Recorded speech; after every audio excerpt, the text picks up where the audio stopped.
عظیم ہستیوں کی بات کر رہا ہوں کہ جنہوں نے اس محبت سے زندگی گزاری کہ کوئی گروہ نہ بنا، کوئی فرقہ اس وقت نہ بنا۔ میرے حضور کے وہ غلام مل جل کے زندگی گزارتے تھے، مگر ان کی زندگی کا ایک معیار تھا جو آج میرے نبی کی امت کے لوگوں میں نہیں ہے۔ وقت بیت گیا، سن لو لوگو، آج ہم ایک دوسرے کی ٹانگیں کھینچنے میں لگے ہیں۔ کوئی ترقی کی منزل پہ گامزن ہو، ہم کہتے ہیں اس کا بیٹا اس کرسی پہ نہ ہو، وہاں میرا بیٹا ہونا چاہیے۔ آج تو ہم یہ دیکھتے ہیں کہ اس کی عزت نہیں، وہاں میری عزت ہوتی۔ سن لو میرے نبی کے غلاموں، میں ان عظیم ہستیوں کی بات کرتا ہوں جن کے بارے میں اللہ نے قرآن میں بیان فرمایا۔ ان کا معیار زندگی یہ تھا، وہ زندگی گزارتے تھے اس نہج پہ کہ اشداء علی الکفار رحماء بینہم۔ فرمایا کہ مصطفیٰ کریم علیہ السلام کے دامن سے جو وابستہ تھے، آپس میں اس طرح محبت کرتے تھے کہ شیر و شکر تھے، کوئی فرق نہیں تھا، کوئی تنازع نہیں تھا، کوئی جھگڑا نہیں تھا، مگر کافروں کے ساتھ سخت تھے، شدت سے تھے۔ کفار کے ساتھ لڑتے تھے، جب تعداد 313 ہوتی تھی 1000 کو کاٹ کے رکھ دیتے تھے۔ یہ معیار تھا۔ آج میں اور آپ کسی سے دشمنی کس لیے کرتے ہیں، اور اس وقت کے جو دشمنی تھی وہ کس لیے تھی؟ اللہ کے محبوب نبی امام الانبیاء صلی اللہ علیہ وسلم نے ارشاد فرمایا کہ جو بندہ کسی سے محبت کرے اللہ کی رضا کے لیے، فرمایا کہ اللہ اس کے ہاتھ بنتا ہے، اللہ اس کی زبان بنتا ہے، اللہ اس کی آنکھ بنتا ہے جس سے وہ دیکھتا ہے۔ نبی علیہ السلام نے فرمایا کہ جو دشمنی کرتا ہے اللہ کی رضا کے لیے، فرمایا پھر بھی اللہ اس کے ہاتھ بنتا ہے، اس کی آنکھ بنتا ہے، اس کی زبان بنتا ہے۔ مطلب کیا ہے کہ جو محبت کرتا ہے پیسے کے لیے نہیں، لالچ کے لیے نہیں، ظاہری حسن دیکھ کے ہوس کے لیے محبت نہیں کرتا، محبت کرتا ہے اللہ کی رضا کے لیے کہ میں بھی اس خدا کا بندہ ہوں، یہ بھی اس خدا کا بندہ ہے، سینے سے لگا لیتا ہے۔ اللہ کے محبوب نے فرمایا کہ پھر اسے رب کی رضا حاصل ہو جاتی ہے، پھر وہ جو چاہتا ہے اللہ عطا کر دیتا ہے۔ اور فرمایا دشمنی کا معیار بھی یہ ہے کہ اللہ کی رضا کے لیے دشمنی کرتا ہے، اس لیے نہیں کہ کل اس نے شراب پہ تقریر کی تھی، زندگی بھر میں نے تو اس کو منہ نہیں لگانا، اس نے تو کل بڑی مونچھوں کی مذمت کی تھی، میں نے تو اس کو منہ نہیں لگانا۔ میرے نبی کے صحابہ کا معیار یہ تھا، جو دین کی بات کرتا اسے آنکھوں پہ بٹھا لیتے تھے، اگر دین کی مخالفت باپ بھی کرتا تو صدیق اکبر اپنے باپ کو مکہ مار کے کہتے تھے پہلے میرے دین، پہلے میرے نبی کی عزت ہے اور اس کے بعد میرا رشتہ ہے۔ سن لو میرے نبی کے غلاموں، اسلام نے یہ معیار دیا۔ حضور نبی مکرم صلی اللہ تعالی علیہ وسلم کے غلام کس طرح ایک دوسرے سے محبت کرتے تھے۔ حضرت عمر فاروق رضی اللہ تعالیٰ عنہ خلیفۃ المسلمین تھے، 27 لاکھ مربع میل پہ حکمرانی کرنے والا ایک عظیم بادشاہ تھا، اور وہ ایک عام بادشاہ نہیں تھا، ظالم اور جابر حکمران نہ تھا، وہ عظیم ہستی کہ جن کا اقتدار ایسا تھا کفار بھی مانتے تھے اگر چند سال عمر فاروق کی سلطنت بادشاہت اور چلتی تو روئے زمین میں کوئی کافر نہ بچتا۔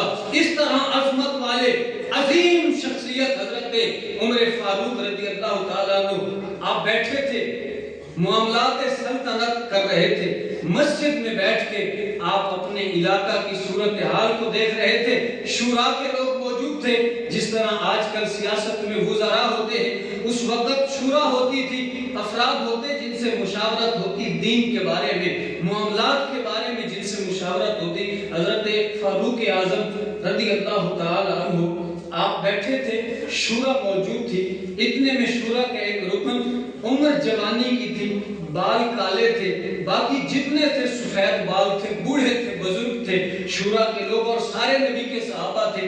اتنے میں ایک نوجوان آیا جس کا نام عبداللہ ابن عباس ہے۔ حضرت عمر فاروق کھڑے ہوئے اور اپنے پاس بٹھایا، سارے تذبذب کا شکار تھے، حیران تھے کہ سارے بزرگ پیچھے بیٹھے اور ایک نوجوان کو خلیفۃ المسلمین نے اپنے ساتھ بٹھا لیا ہے۔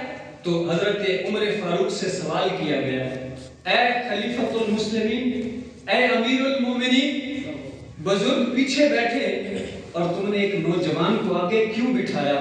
تو سن لو لوگوں، معیار یہ ہے دین کا۔